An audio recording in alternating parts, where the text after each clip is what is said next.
So this is an issue that continues to be one.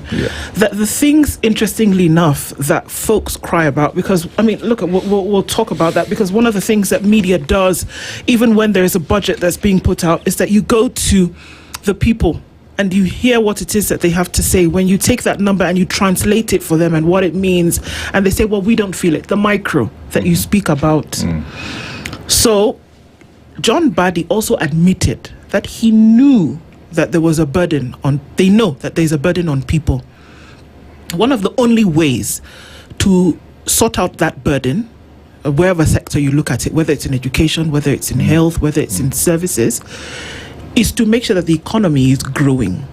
One of the only surefire ways to grow the economy is to increase your manufacturing index. Correct. So that you can sell for surplus and profit to then put back into the country, right? Yes. So if there is an acknowledgement of that gap, why wouldn't there be a subsequent action to ensure that that solution then is achieved so that you can sort out these pain points? Why wouldn't that happen? So we have seen in the budget a couple of proposals geared towards protecting the manufacturing sector. Yes, which we applaud, actually. Which we mentioned applaud, that. Yes, which we applaud. And I'll just come back to it later. But I'm looking at, because you look at the previous numbers and then do a comparison with this year's.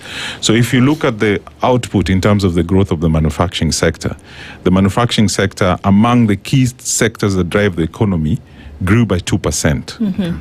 2%. It's nothing. It's nothing, very little. The agri sector grew by 3.1%. Service sector 5%. Construction 6.8%. Mining and quarry 14.9%. To me, this figure should be the other way around. Manufacturing sector needs to grow further than what it is growing. If you look at the biggest economies in the world, they're driven by the manufacturing sector. Any economy that, look at the US, look at Asia, all these big economies, their key drivers is manufacturing. Our GDP contribution has continually been dropping. Previous year it was 4.4. It drops last year to 4.1. The last time we had a double-digit growth of about 12.9 or 11% was in 2013. What are we doing to make that change in terms of growth of the manufacturing sector? And for purposes of clarification, Tobias, when we say manufacturing, because we often think manufacturing is just heavy-duty vehicles. Manufacturing is across board, is it not? It is. From food to packaging to shoes to clothes. Anything that can be made is manufacturing. Yes. All right. Yes. So manufacturing is cross-board and it has potential. Okay. And the ambitious plan we had, if all factors remained the same, it was the manufacturing sector was going to contribute to 1 million jobs. Currently, we contribute to about 360 million jobs. 360,000 jobs. And the proposal was, if factors remain the same, we'll move from 360,000 to around 1 million jobs. Our contribution to the GDP in terms of revenue is about 350 billion Kenyan shillings. And the ambitious plan is to move 350 billion to 1 trillion. So you already see, and then move from where we are at 7% GDP contribution to around 20% GDP contribution. But the other factors that we said, okay, for us to move here, we need one, adherence to the national tax policy, because anyone investing in this country requires predictability. Predictability of the tax base, which we have not seen.